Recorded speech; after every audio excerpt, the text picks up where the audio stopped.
Welcome back to the deep dive. Today, we are immersing ourselves, really digging into the world of Hiroshi Teshigahara. A truly singular voice. Absolutely, often uncompromising, Yeah. a filmmaker who somehow managed to merge this really stylized surrealism, almost European avant-garde feeling All right. with this incredibly stark, visceral realism of, well, post-war Japanese life. He's definitely someone to know if you're looking for that blend. Oh, completely. It's an essential body of work, I think.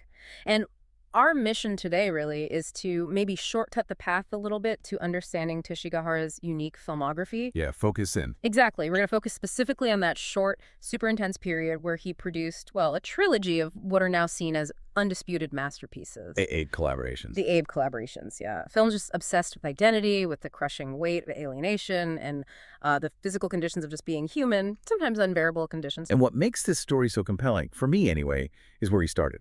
We're looking at this master director creating these, frankly, disturbing existential visions films filled with sand and sweat and psychological trauma. Yeah, deeply unsettling. But he was raised in this world of traditional Japanese flower arrangement, ikebana, which seems on the surface so meticulously controlled, almost spiritual. It does seem like a contradiction. Right. So the big question we need to tackle is, how does that profound dedication to form, to space, how does that translate into mastering this kind of visceral, on-screen existential dread? Well, that's the key, isn't it? It's the paradox that I think unlocks his visual genius. Once you really see the connection between those aesthetic roots and his cinematic choices, Yeah. his whole filmography just snaps into focus. It makes sense. Okay, let's set the scene then. Start at the beginning. Teshigahara, born in Tokyo, 1927. Right. Which immediately puts him, squarely in that generation. The one that experienced the trauma of the war and then the rebirth, the rebuilding of post-war Japan. Absolutely crucial context. But his personal background gave him this completely unique lens to view that whole rebuilding society through. His father. His father, Sofu Teshigahara, he wasn't just a practitioner of ikebana, he was a revolutionary figure in that world. Okay. Sofu founded the Sogetsu school, and really, to get Hiroshi's cinema, you have to understand what made Sogetsu so different, why it was such a break from the kind of traditional, very rigid schools that came before it. So what was the revolution there? Because I think for a lot of listeners, ikebana might conjure up images of, quiet contemplation, perfect Precisely. Serenity. How did Sofu disrupt that? Well, the older schools, they dictated really precise rules. Seasonal rules, structural rules. You use these specific flowers only in these specific kinds of vessels. Very formal. Very formal. So Getsu just shattered that tradition. Sofu insisted that ikebana wasn't just some classical craft. It was a modern abstract art form. Full stop. He actually encouraged using unconventional materials, even industrial stuff.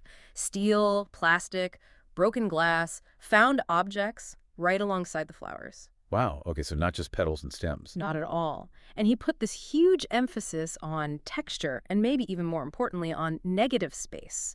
What isn't there? And he demanded that the arrangement respond to its immediate environment, not just blindly follow tradition. So Hiroshi, his son, must have absorbed all this from childhood, this idea that the world is dynamic, that form is absolutely paramount, and that the real creative juice is in that balance between control and chaos. Exactly. It completely explains the visual rigor you see later in his films, but also, crucially, that willingness to use grit and dust and decay as actual artistic elements, not things to be cleaned up, but things to be composed with. That rigorous foundation, then, in composition, that command over negative space what isn't shown being as important as what is. That just permeates every single frame Teshigahara ever made, doesn't it? He knew exactly how to arrange, just say, 3 elements in a vast empty space to create the maximum possible tension. He absolutely did. The spatial awareness is incredible. But he didn't jump straight into feature films, right? He started out as a painter. That's right. Painter first. Then he moved into experimental documentary filmmaking in the 1950s. And are those early shorts worth seeking out? Oh, definitely. Essential viewing if you really want to trace the development of his style. Films like Hokusai, maybe especially Jose Torres, that's a portrait of the American-Puerto Rican boxer. Oh, okay. They already show his preoccupations so clearly. Texture, physical movement, abstraction. In Jose Torres, he's not just filming a boxer boxing. He's focusing on the sweat, the way the muscles are taut, the relationship between that body and the space of the ring. So it's an early sign of him elevating a physical reality into something more existential. Exactly. It's right there already. But the truly explosive period, the one that really defines him for international cinema, that began when he formed his core creative unit. Right, the jazz quartet idea. It's a great analogy. It holds up perfectly. Yeah. Four masters kind of improvising on this single shared vision. And the intellectual anchor, the cornerstone, was Kobo Abe. The writer. The writer. Abe was, without question, Japan's most celebrated avant-garde writer at the time. A novelist, a playwright, completely obsessed with alienation, the dissolution of identity, the sheer absurdity of modern life. You described him as Kafka filtered through post-war anxiety. That's a pretty good shorthand, yeah. Kafka, but with the specific anxieties of post-WWII industrialized Japan layered on top. So Abe provides the philosophical blueprint, these plots where ordinary guys suddenly find themselves stuck in these ridiculous, dehumanizing traps. Right. But it's Teshigahara who makes sure those abstract ideas land with this physical, almost painful force on screen. Absolutely. They weren't just adapting novels in a straightforward way. They were genuinely forging a new cinematic language together. Abe wrote screenplays specifically tailored for Teshigahara's visual way of thinking. So he was writing for the visuals. Yes. He translated these highly abstract concepts like, how do you show loss of self? Or societal entrapment. He translated them into physical, concrete, often terrifying manifestations on screen. Like The Mask. Like The Mask, exactly. Or The Sandpit. Or the anonymous urban corridors. These become the physical embodiment of the philosophical problem Abe was exploring. And the power of that core collaboration was just amplified by the other two members of this quartet. You had Toru Takemitsu doing the soundscapes. Takemitsu, another genius, a composer known for his avant-garde work. His scores are deeply unsettling. They rely heavily on dissonance, on silence, which is used aggressively, and unconventional sound techniques. It's not background music then. Not at all. He scored the atmosphere itself. He often used traditional Japanese instruments like the biwa or the shakuhachi flute, but he'd filter them through electronic reverb or use them in non-traditional ways to create this deep psychological unease. The sound isn't there to comfort you. It's an active participant in building the tension. And completing the quartet, the eye behind the camera, cinematographer Hiroshi Teshigahara. He gave the trilogy its signature, unforgettable look. That stark, almost brutal, high contrast, black and white, expressionistic use of shadow, and this almost painful clarity of texture. So that team, Abe with the ideas, Teshigahara shaping the form, Takemitsu composing the unease, and Sagawa capturing the light. That quartet, for that brief window in the 1960s, they were just completely unstoppable, creatively on fire. Okay, so their first big feature collaboration, Pitfall Otoshiana in Japanese 1962. This wasn't just like another movie. It felt like an arrival, didn't it? It exploded. It really did. It immediately put the world on notice. This was cinema operating under entirely different rules than, say, the gentle family dramas of Ozu or the big historical epics Kurosawa was known for internationally. It just throws you straight to this really unsettling mix of, like, social commentary and almost supernatural dread. Yeah, the narrative seems simple at first. It follows a miner, a simple working guy, and his son. They're wandering through this desolate landscape, and they're being pursued by this mysterious man dressed all in white. Creepy. Very. The miner gets murdered, but then his ghost remains. He's stuck, a silent observer, anchored to the very industrial wasteland that basically devoured him. And this setting itself is just, wow. It's really the star here, isn't it? And it's the first big visual clue linking Teshigahara back to those ikebana roots, maybe. I think so. You see this almost lunar landscape, these vast white expanses. It's mining runoff, apparently, but it looks like snow or sand or just the discarded waste of some industry that's moved on. It feels utterly alienating. And Teshigahara uses that environment to visualize the sort of Kafkaesque plight of the modern worker. Absolutely. Sagawa's cinematography emphasizes it, these extreme wide shots showing how tiny the characters are against this huge, dehumanized industrial canvas. Just small figures moving slowly across it. And then he cuts in. Then bam! He suddenly cuts to these jarring, tight close-ups. The miner's face, a hand digging in the dust. It creates this incredible psychological intensity out of nowhere. And that compositional rigor we talked about is right there from the start. Oh, yeah. If you freeze almost any frame in Pitfall, the placement of those two figures, the line of the horizon, those looming industrial structures in the background, it's all arranged with that spatial awareness. It's balanced, but it's intentionally asymmetrical, right? It's designed to create visual tension, not visual harmony like you might expect from, say, Ozu. The pacing reinforces that too. It's slow. Very deliberate, Ritualistic, almost dreamlike. The atmosphere is just thick with unease. He relies on these long moments of silence, punctuated by Takemitsu's really unsettling score. You just cannot relax into a typical movie rhythm. The real power of the film, though, seems to lie in its allegory, specifically that critique of post-war industrial systems. The fact Miner's ghost has to stay and watch, that feels devastating. It is devastating because what he observes is his own death being immediately, commercialized and co-opted by the very systems that killed him. How so? The ghost is forced to watch as the unions on one side and management on the other manipulate his murder. They turn it into a statistic, a bargaining chip in their ongoing labor dispute. His individual existence, even his death, is just reduced to a tool. So Abe and Teshigahara are saying the modern system doesn't just alienate you when you're alive. It commodifies you even after you're dead. Yeah. And the mystery surrounding that man in white, the killer or pursuer, it's never fully resolved, which feels key, that ambiguity. It's absolutely key. It fuels the horror. Teshigahara trusts the image completely. He lets it carry multiple meanings at the same time. So is the man in white a real person? Yeah. A hired killer? Is he meant to be death? Fate, or just like the invisible hand of economic forces? Exactly. By refusing to pin it down, the film achieves this really potent merger of the surreal and the political. It makes it far more challenging and honestly more enduring than if it had just been a straightforward political message film. Okay, so if Pitfall was the kind of statement of intent, Yeah, the opening shot. then the 1964 collaboration, Woman in the Dunes, Tsunonoa, that was the full realization, wasn't it? The masterpiece. Absolutely. This is the film that truly cemented Teshigahara's international legacy, got him those Oscar nominations, the big prize at Cannes. It's iconic. And the premise is just pure existential dread, adapted from Abe's novel, right? From Abe's 1962 novel, yeah. An amateur entomologist, he collects insects, played by Eiji Okada. Same actor from Pitfall. No, wait, Okada wasn't the miner in Pitfall. Good catch. No, different lead actor in Pitfall. Okada is the lead here. He misses his bus home from this remote sandy region. Villagers offer him shelter for the night. Seems nice enough. Seems nice. With this lone woman, played brilliantly by Kyoko Kishida, who lives at the bottom of this massive sand pit.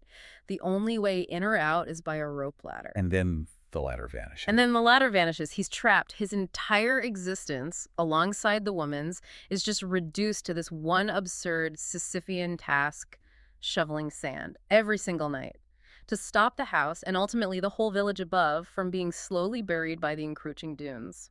What Teshigahara does here, though, it feels like he moves beyond just simple allegory. He makes the environment itself the central character. Completely. The sand is no longer just a backdrop. It is a relentless, palpable, living entity. The whole film becomes this intense sensory experience. You feel it. This is where that obsession with texture becomes completely visceral.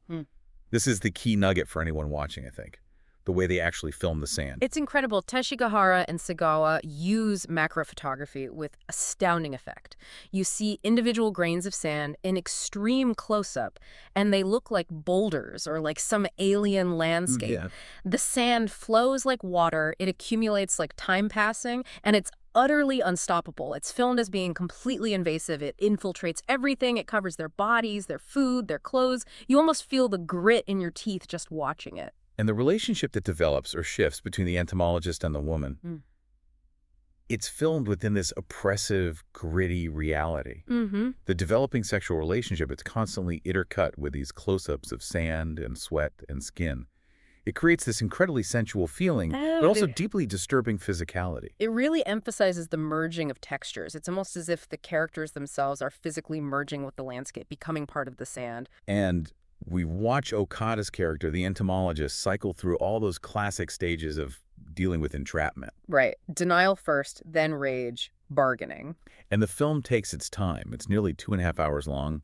Teshigahara makes you feel every minute of that physical and psychological struggle. He earns it. You feel the weight of the sand. You feel the desperation in those escape attempts. They feel real. I read somewhere a production detail that the set itself was a nightmare to work with. Oh, yeah.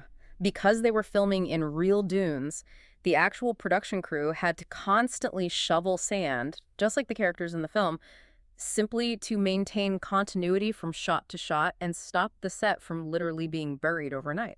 Wow, so the struggle on screen was mirrored by the struggle of making the film. Absolutely. And I think that lived struggle, that reality translates directly onto the screen. You feel the authenticity of it. The transformation of the man is obviously central. He starts out desperately trying to escape, convinced he belongs back in his old life. Yeah. But the turning point, that moment of, like, profound breakthrough for him, is when he stops fighting the sand and starts finding meaning within the trap itself. Specifically, yeah, when he figures out how to collect fresh water.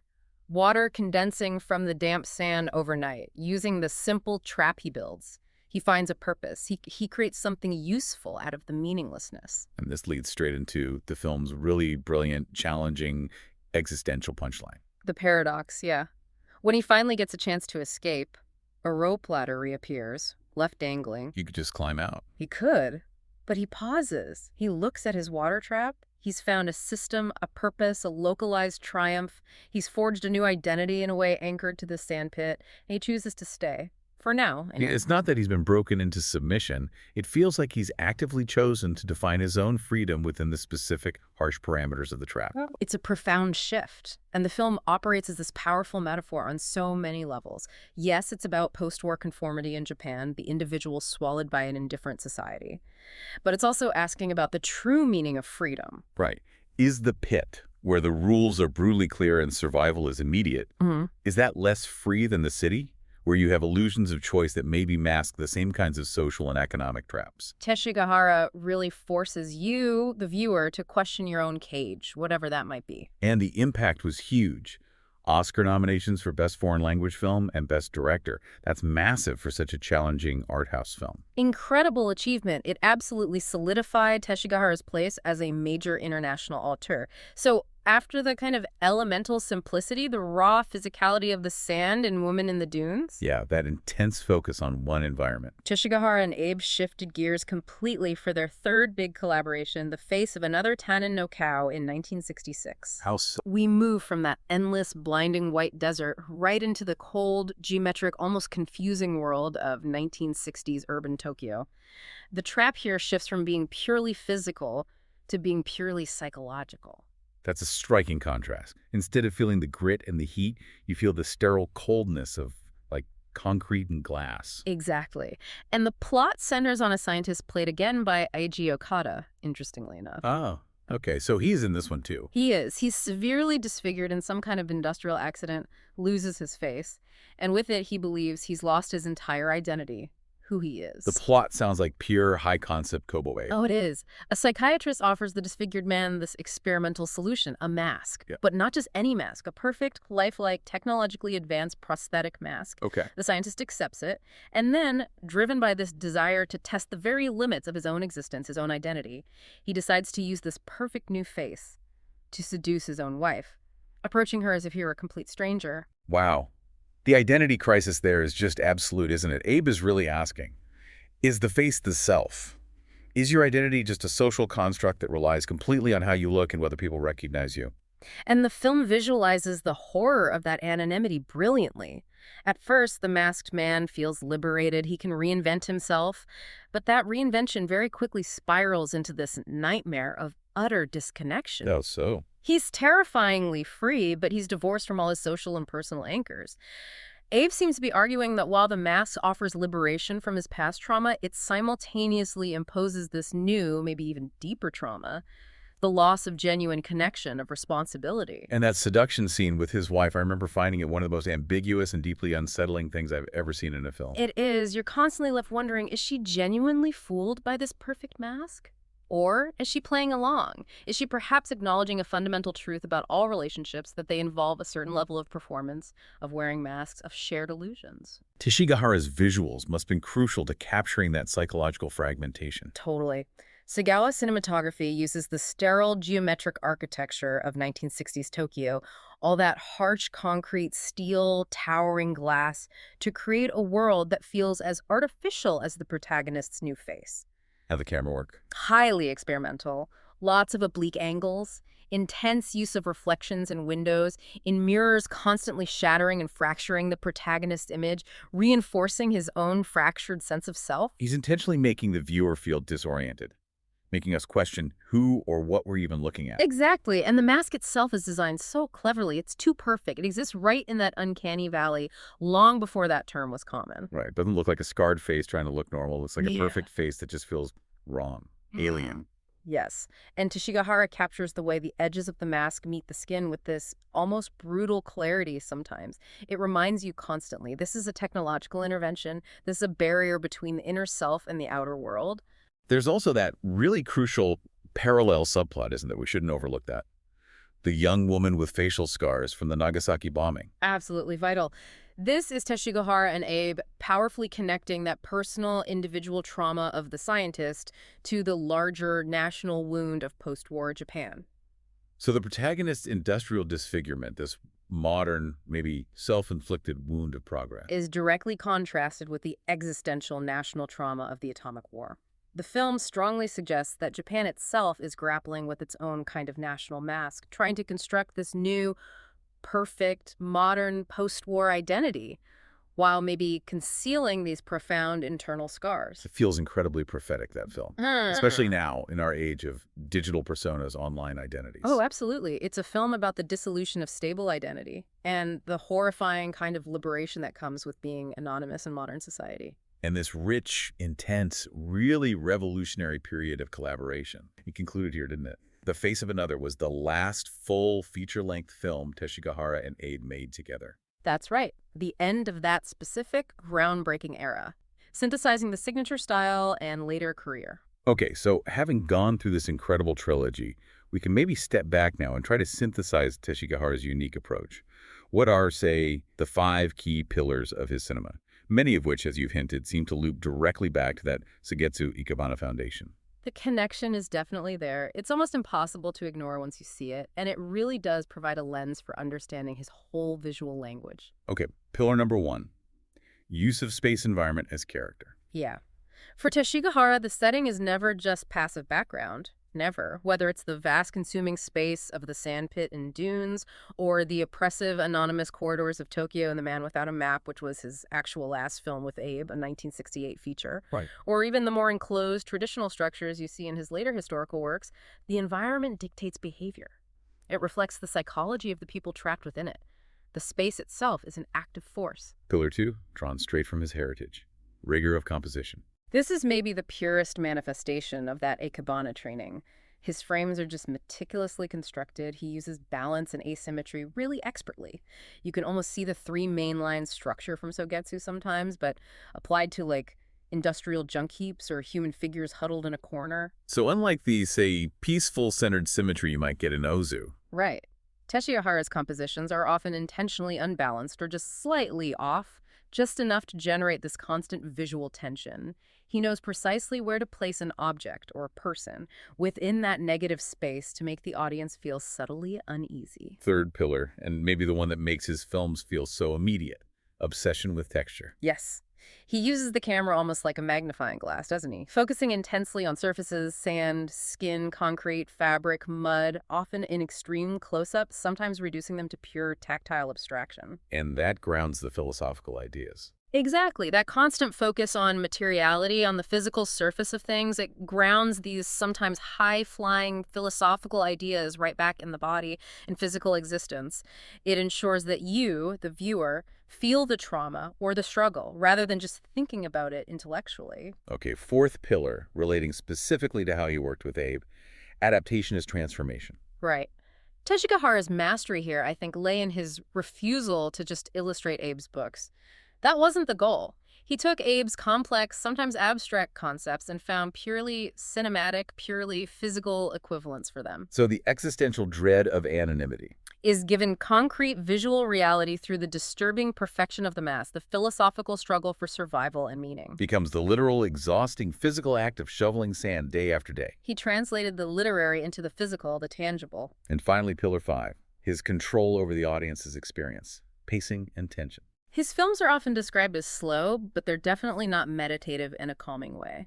The slowness is a tool. It's strategic. He accumulates tension by holding shots just a bit longer than feels comfortable, Yeah, you feel that. allowing the viewer's own anxiety to build. And he uses silence just as aggressively as Takamitsu uses his dissonant score. He really demands that the audience slow down, enter the rhythm of the film, and actively work to decode the visual information being presented. Now, we have to address the big shift that happened after this incredible run in the 60s. After The Man Without a Map in 1968, Teshigahara basically stopped making narrative features for over a decade. He was still relatively young, barely 40. Why the long pause, and what did he do instead? Well, the departure of Abe as his primary creative partner certainly must have played a role. That intellectual sparring partner was gone, but he also had other significant duties calling him. The ikebana world. Exactly. He returned fully to ikebana. His father, Sofu, passed away in 1978, and Hiroshi then assumed the role of Iamoto, the headmaster of the entire Surgetsu school. That's a major commitment, administrative, artistic leadership of a huge art institution. So that took precedence. It seems so. For over a decade, his main cinematic output shifted primarily to making documentaries, often related to art or artists. And when he did return to narrative features, starting around 1980 with Summer Soldiers, which was about U.S. deserters in Japan during the Vietnam War, and then later with his historical dramas, the work was still visually precise, wasn't it? But critics often noted something was different. Yeah, the radical, unsettling edge from the 60s collaborations wasn't quite there in the same way. The shift feels thematic as much as anything. How so? The films of the 60s were really grappling with societal breakdown, metaphysical questions of self, alienation.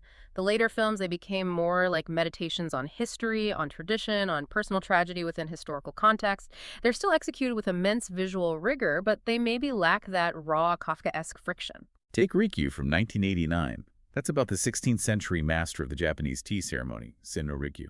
Exactly. Rikyu is a stunningly beautiful historical drama, and it absolutely showcases Teshigahara's enduring control over composition, his understanding of tradition. But you see how he's traded the abstract chaos of the sandpit? For the ordered, refined, but still palpable tension of the tea room. Precisely. He applies that rigorous compositional strength he always had, but now he's using it to explore the aesthetics of the tea ceremony, the importance of empty space, the precise placement of objects, the ritualistic pacing. The tension in Rikyu is more political and historical, stemming from the conflict between Rikyu and the powerful warlord Hideyoshi. So it's an external conflict, mostly. Whereas the tension in Woman in the Dunes felt entirely internal, existential. That's a good way to put it. His final film, Princess Go, in 1992, continued that exploration of historical epics and traditional Japanese aesthetics. These later works absolutely confirm his genius for visual form, but they maybe lack the furious, existential heat that Kobo Abe seemed to ignite in their collaborations. Teshigahara passed away in 2001. He left behind a relatively small body of narrative work compared to some of his contemporaries, but it's one that feels absolutely vital. He's often called a master's master. What's his enduring influence, internationally speaking? He's definitely the kind of filmmaker that other filmmakers study closely, particularly understand how you make abstract ideas feel tangible, feel physical on screen. His influence, I think, is felt most strongly in directors across the world who use environment, landscape, space to express internal psychological states. Okay, so where do we actually see traces of his visual DNA today? Well, David Lynch, for one. Lynch's obsession with texture, those extreme close-ups on decay or strange surfaces, the way he uses environment to create deep psychological unease. Think of Eraserhead or parts of Twin Peaks. That feels like it owes a tremendous debt to Teshigahara's visceral filming techniques in Woman in the Dunes. That makes sense. You can also maybe see echoes of the existential dread he perfected and the cold, formal rigor in some European directors like Michael Haneke, especially Haneke's films about social cruelty and surveillance. You mentioned the Coen brothers earlier, too. That seems less obvious, maybe? Well, think about how often the Coen brothers trap their protagonists in these absurd, seemingly inescapable situations, whether it's the snowbound landscape of Minnesota in Fargo or the vast, indifferent desert in No Country for Old Men. That core concept, the inescapable yet somehow meaningful trap, that feels very Teshigahara to me. Interesting connection. And maybe finally, that extreme formal rigor, the reliance on long takes and accumulating silences. You can see parallels in the meditative works of some contemporary Asian directors, like Apichatpong Weerasethakul from Thailand. Part of the genius seems to be that his best films just haven't aged. They feel like they exist outside of time, somehow. Largely because they're dealing with these fundamental, permanent human anxieties rather than just temporary social issues. Exactly, and that makes them feel profoundly relevant right now. The face of another especially feels startlingly prescient in our current age of digital identity. How so? Well, think about it. When we curate our online personas, use filters, construct these elaborate identities on social media, Teshigahara's horror, the idea that the mask might actually become more real, more recognizable than the vulnerable self hiding beneath it that feels like our current reality, doesn't it? That fear of becoming a stranger to oneself is now technologically mediated for millions. Yeah, that hits home. His films are also a real challenge to modern viewing habits, aren't they? They're kind of the antithesis of casual streaming content. Oh, completely. They absolutely demand your full attention, your presence. They are difficult films, they're slow, they're ambiguous, they're texturally challenging, and they absolutely refuse to give you easy emotional resolutions or neat narrative payoffs. You can't multitask while watching a Teshigahara film. You really can't. They feel designed to be cinematic events or experiences, maybe even rituals, that require the viewer to submit to their specific visual and temporal demands. They compel deep thought and also this heightened physical awareness of what you're actually watching and feeling. So ultimately, Teshigahara, especially powered by that incredible collaboration with Abe, Takemitsu, and Sagawa, he showed that cinema could be profoundly challenging politically, physically, philosophically, while still remaining undeniably visceral and in its own stark way, beautiful. Yeah. It demands an intelligent, patient, and committed audience.